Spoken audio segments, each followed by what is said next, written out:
For today's tutorial, I'm focusing on creating a look that I absolutely adore, and that is Swedish Gustavian furniture.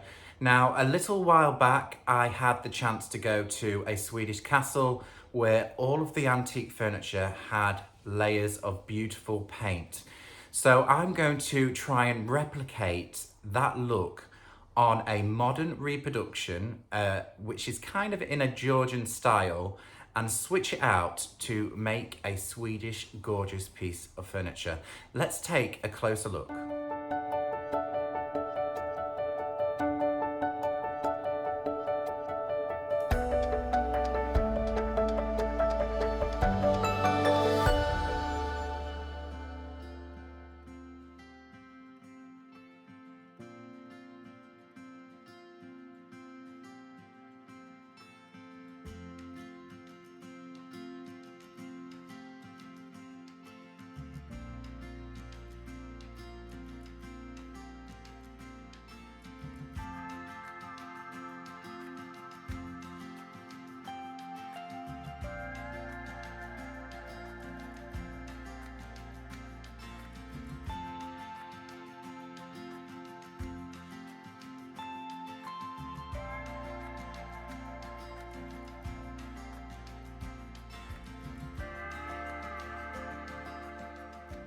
Okay, so as we start the project, I can tell you what I've done before I've even started work on this piece. I've spent quite a lot of time on Pinterest, Google Images, just to check out all of the different styles of Swedish Gustavian furniture, and there is a minefield of so many different looks.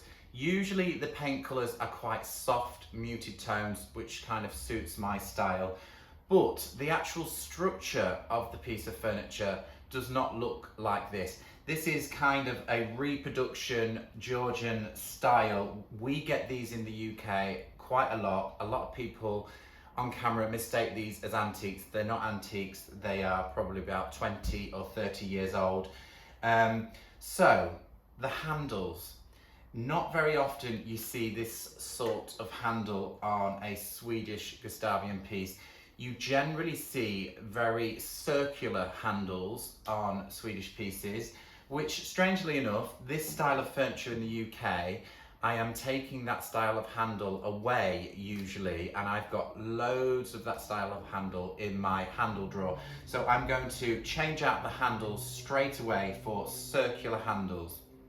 The other thing that Swedish furniture tends to have, on the top drawer, you usually see a reeded carved detail. So along the top drawer, it's kind of got little lumpy bumpy bits along the top drawer. That's something that is very definite to Swedish furniture.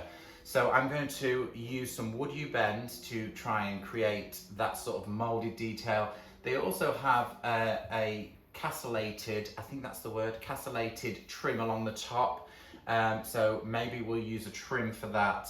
And also they have beautiful key locks in the center of each drawer. So they're the things that I'm going to be looking at to re-change the structure of the piece before we even get to applying any paint.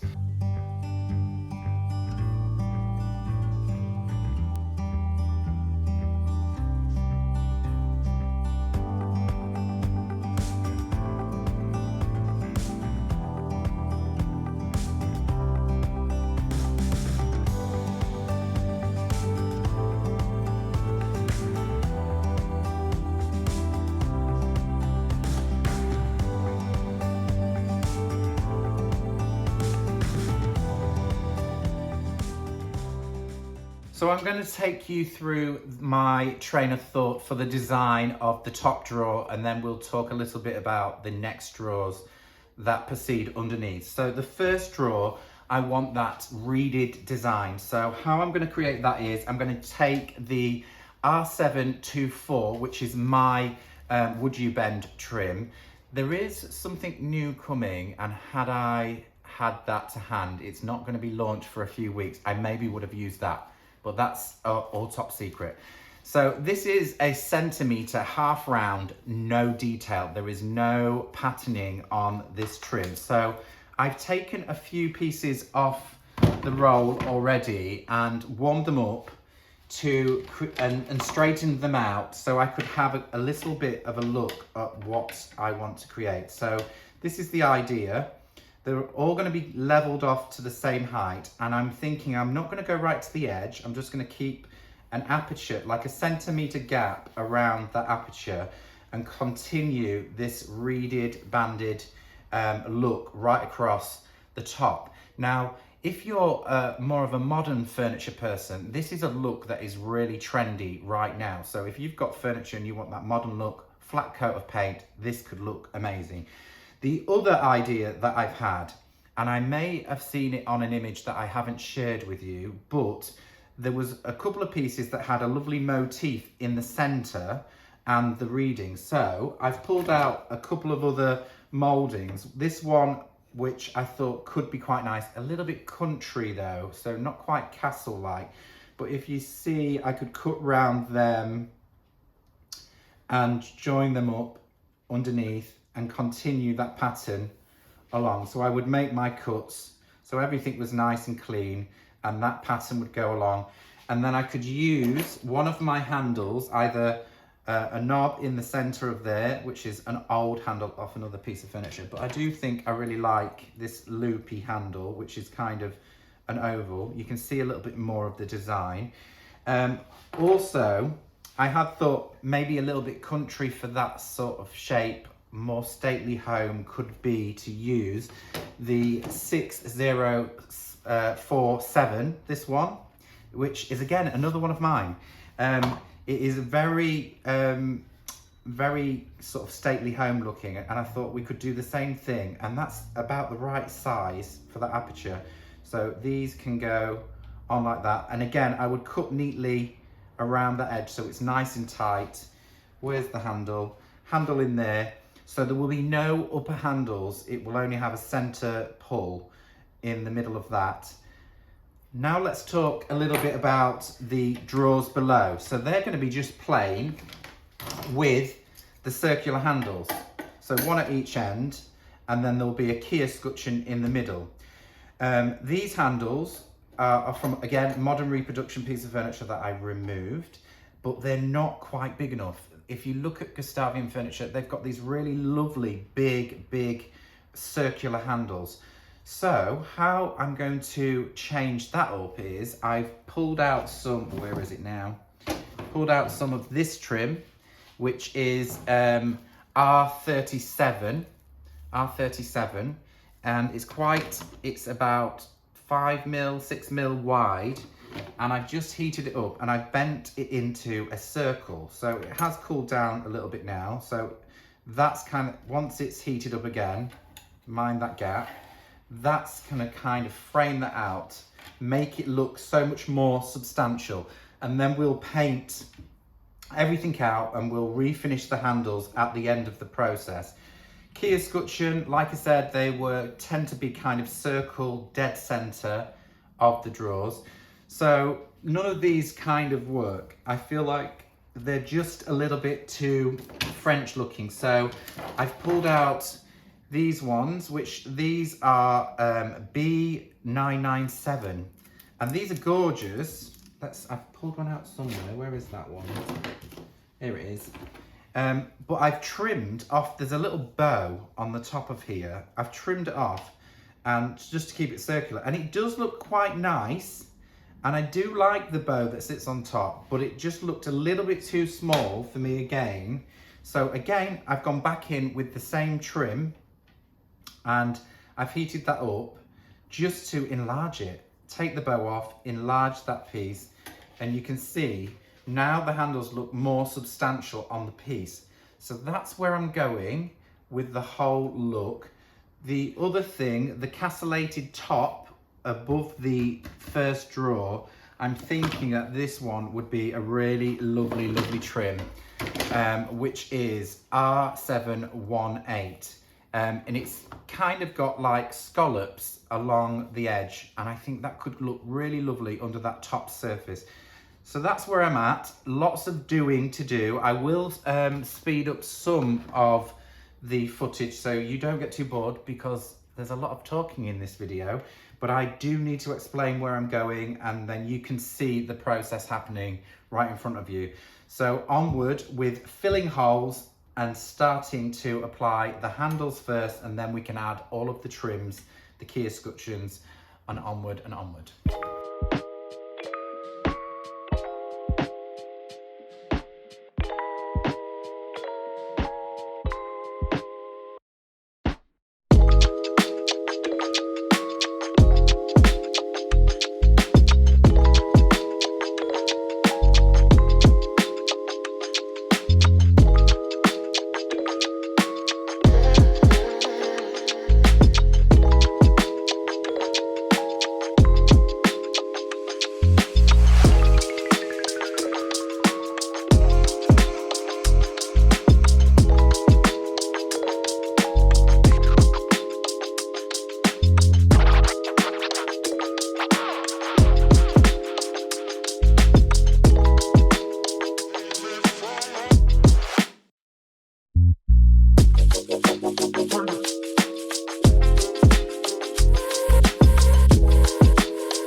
So that's the top drawer complete. It was a mammoth task, but I think it was thoroughly worth it. So now I'm turning my attention to the lower 3 drawers, and I'm going to add my new circular handles at this point and the Woodubend moulding around the handles.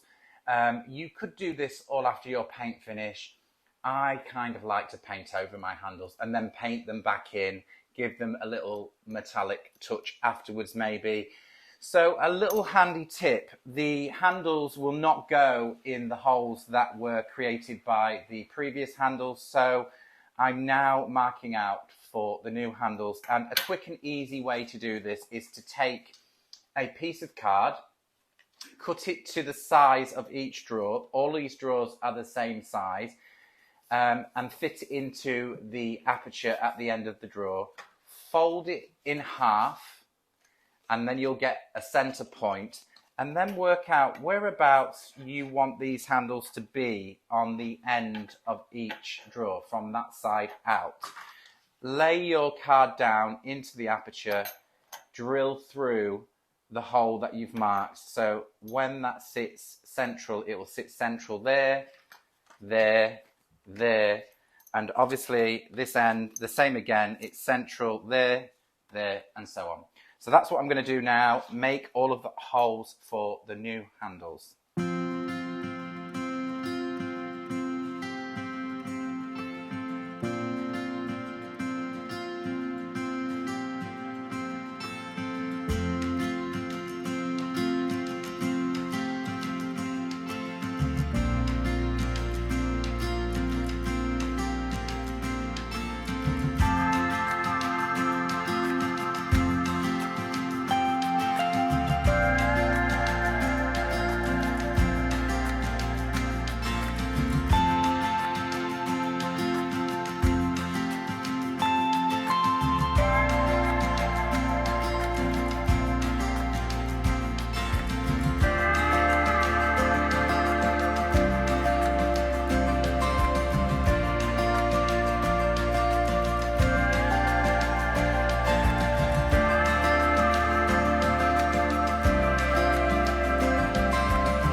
So that's just about it for the Woodubend mouldings and trims. Just one more trim to go on, which is the R718. It's kind of a scalloped edge, which I'm going to apply just underneath the top of the cabinet and around the sides.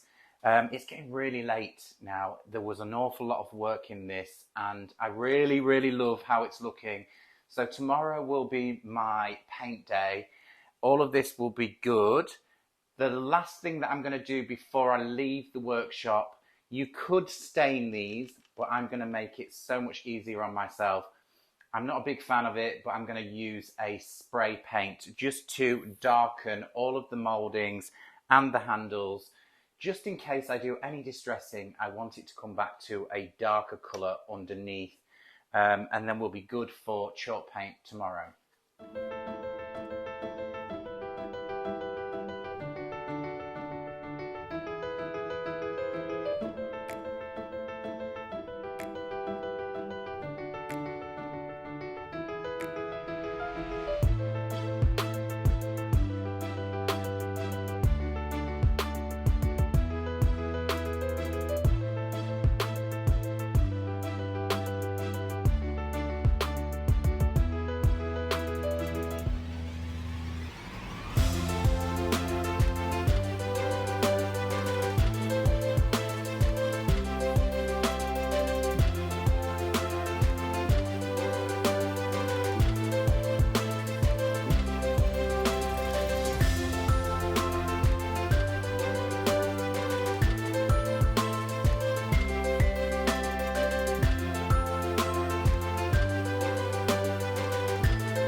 So I'm now day 2 of my project, and today is all about my paint finish. I've taken a little time to study Annie's paint chart, and I've come up with a good combination, I think. Also, last night I spent a little bit more time looking at the inspirational images of Gustavian furniture, and what I see a lot of is very cool colours, sort of greys and blues. So that's the way that I'm going to go with this piece. I'm going to be using Svenska blue, which is a colour that I haven't used, or you will have not seen me use this very often. I think this was my first can, and I just sampled it on something and it never got shown. So this is the first outing for Svenska blue for me. Although that is quite a sharp colour, I think I will be doing some sort of colour wash for the distressing, maybe old white, Paris grey, not too sure. I'll worry about that when I get to it. There will be about 3 layers. So I'm going to apply a base layer for any distressing. So if we go through the Svenska blue, I want some undercolours, which I thought you cannot beat French linen. It's kind of got that old woody feel to it. And I thought it was a really good contrast with Svenska. I will also be applying on that first coat kind of some patches of old white, because I think that might be quite nice, is the odd fleck of white might just come through. So I'm going to concentrate on the French linen around the edges and maybe just a few bits of old white in the panels on the larger areas. And the handles and the IKEA scutcheons, I want to address that. So I'm going to try and paint up to the edges of them. I don't want to get too much build-up of chalk paint into them, otherwise I'm going to lose some of the detail. The Svenska blue, I may go over everything at the end anyway. And then after we finish the whole decorative treatment to the wood surface, I will go back and really zhuzh them up with lots of other products just to make them look sort of metallic and aged. So let's get stuck in with that first coat and see where this takes us.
this layer of paint is now thoroughly dry.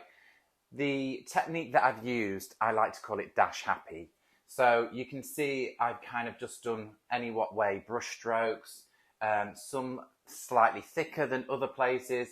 Also, to mention, you will have noticed I went in with some en fleur as well, just to darken a few areas. The three colours really mix really beautifully well. So dash happy with your paint, leaving just the odd heavy bit of paint on the edges of any raised areas in a random form.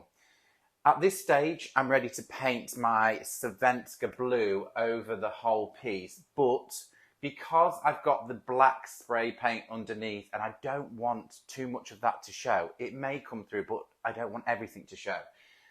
What I'm going to do is wax this and seal it down and give it a good old polish with a cloth. A lot of other brands, you cannot mix wax with paint. Annie's paint is really good for that. So I am not worried about waxing this and then painting over it again. It will be fine. If you don't use Annie's paint very often, you can do that. So a little bit of a random wax. I'm not going to be too perfect about it. I'm not going to get every area. I'm just going to randomly, again, dash happy with the wax and just polish it in. And then we'll start with the Svenska blue.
Now time for my Svenska blue. So I've applied the wax coat, I've given it a good old buff into the surface.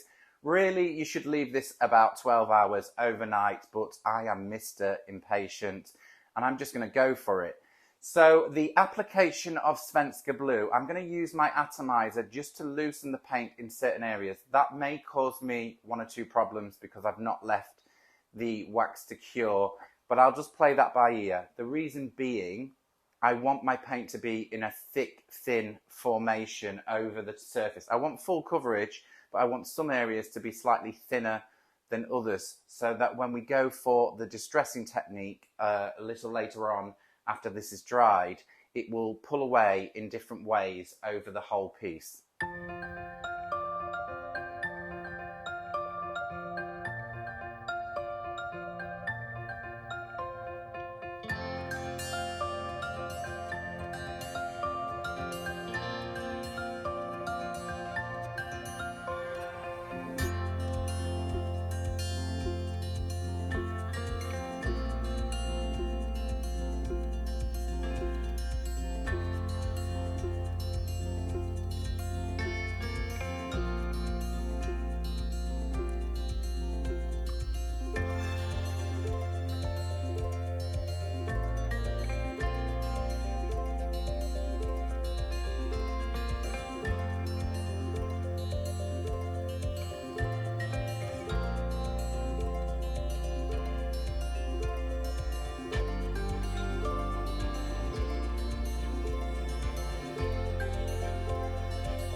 So I've just quickly dried off the handles so I can work a little bit on the handles and bring these back to life. So there are many ways that you could do this. You could do it at the end of the whole process, the wet distressing. But what I'm going to do is fill these back in with a darker colour, ready to add some maybe posh chalk pigments to bring back a little bit of sheen to it. Of course, I won't be using chalk paint on these at this point because when I wet distress, there's going to be a lot of water again. That's why you might want to do it at the end. But instead, I'm going to be using Annie Sloan Satin in the colour Graphite just to darken these up so that I've got an underbelly of dark before I add a little bit of metallic. There may be lots more work to do to the handles. These are the little details that will make all of the difference. So in with the Graphite Satin paint, and then I'll leave that to dry. Maybe we'll add the posh chalk pigments at that point, and then we'll do the colour wash over the top because we'll get some lovely grey white tones in there as well. It should be really lovely.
So I'm going to continue with applying some gold to the handles just with a small artist brush, and I'm going to offload onto some card. So I'm just dry brushing, just tickling the surface. The gold that I'm using is Byzantine Gold by Posh Chalk Interiors, and I've mixed it with their infuser to get a gorgeous, lovely vintage gold paint. So I'm going to load up the brush, offload onto a piece of card, and then I'm just going to slightly tickle over the surface just to add a little bit of metallic to the handles.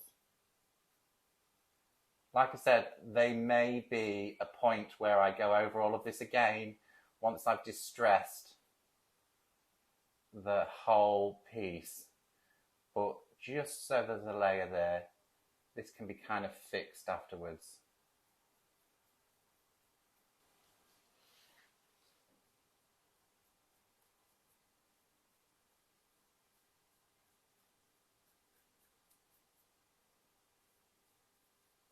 If you're doing any gilding work with Posh Chalk pigments, then I would always say if you've got detail, paint it black first and then just dry brush over the top. You'll end up with a real lovely,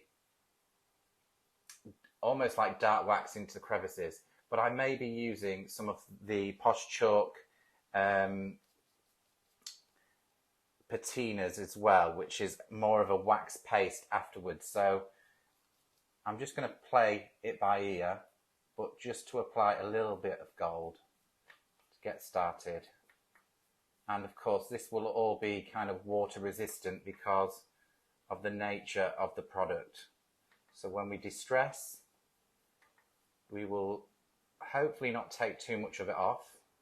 Some of it's going to go, and some of the distressing, the colour wash will go into the details of this as well, but I'm okay for that.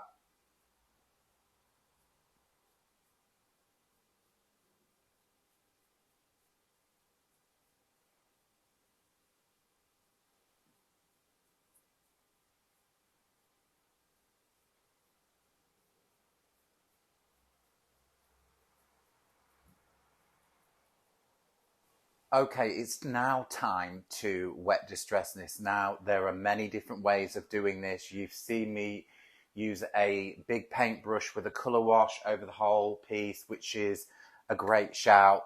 You can get lots of colour into the piece, and then you can slowly start removing the paint with a damp cloth and a dry cloth. So that's wet distressing. This time I'm going to use a technique which I also have done in my stone effect tutorial. I'm going to be using a water spray with paint through it. So this is a kitchen spray bottle. I always clean these out and save them. This one's got clear water in it. It's kind of a bit feisty, this spray bottle. So I've got my faithful good old glass bottle, and this has got a lovely spray. So we're going to be spraying a mixture of Paris grey and water. There is about 30% paint to water, so it will come through. And it's going to create lots of little speckles and anomalies. I've kept my clear water with me because I may add a touch more of clear water. And I've also got to one side a bucket of water with a damp cloth, which I will wring out and slowly use that to kind of offload some of the paint. So that's the premise. I'm going to bring the camera closer so you can see how this all pulls together.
Okay, so there were one or two areas where the paint fell away a little too deep and I wasn't very keen on them. So I've gone back in with the Svenska blue, just a tickle to the brush, and I've just kind of touched them back in and dry brushed them back in, built up the paint again.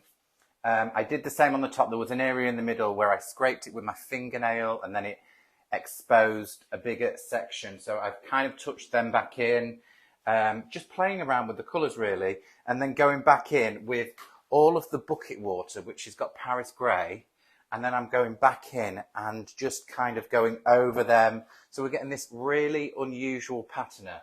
It's just a playful thing to do with chalk paint. It really is. So this is my wet rag with the Paris grey again, and I'm going to go back in. It's just the residue of all of the paint. I'm finding that this piece, I don't want to make it too heavily distressed. Gustavian isn't really chippy, it's just a little bit. So where I've made the mistake, I've just gone back in. I call it a mistake. They're just happy accidents, aren't they? So just back in.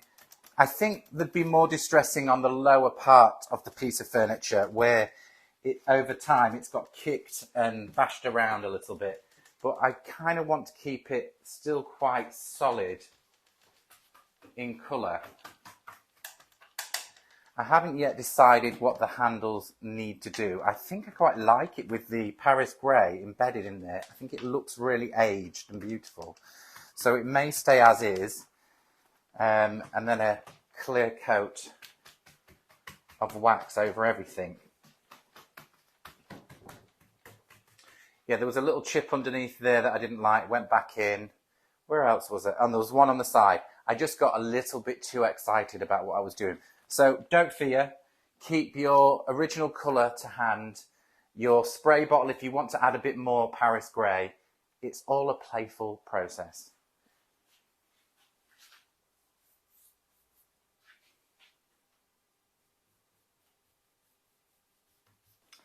So here is a good example of a piece of distressing where I've gone too far and I'm not keen.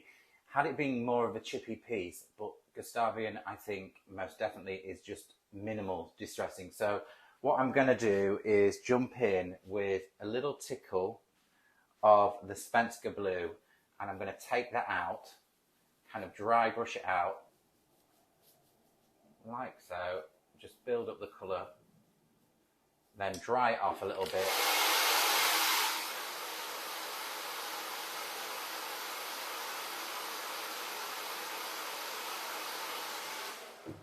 Second coat, just another little coat to take that out, and then I will remove that because that's not good on there. Dry it up again.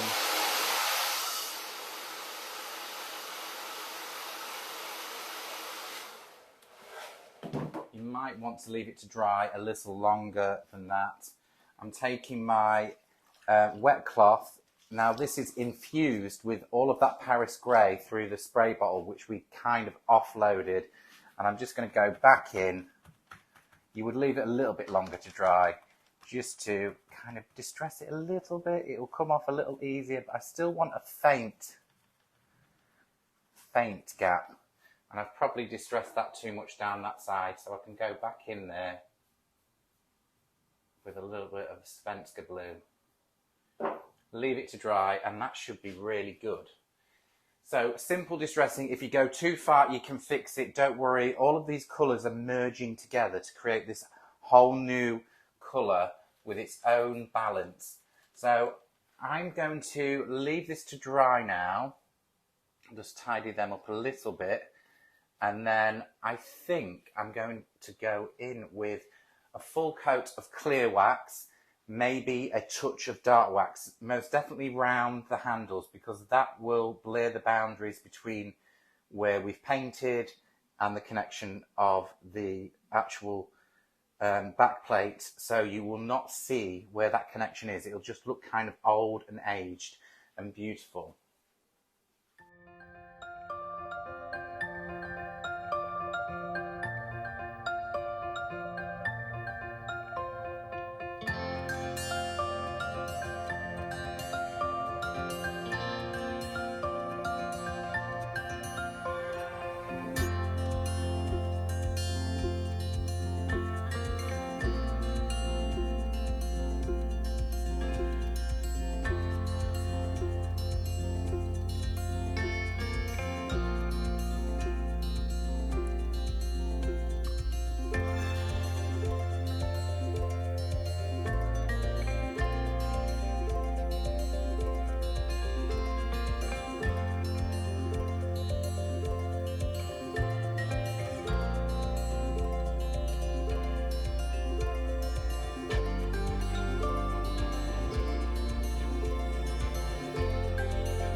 finish my whole project, I've decided to go around each handle with some dark wax just to blur the boundaries of the connection between the handle and the surface of the piece of furniture. Also, I'm going to incorporate a touch of Posh Gold patina just to add a little bit more sheen to each handle. And that is just about it for today's tutorial. I do hope that you've enjoyed seeing this as much as I did enjoy doing it. Don't forget to hit the thumbs up, subscribe if you're new here, even leave me a question in the comment section below. Thank you once again. I will catch you all next time.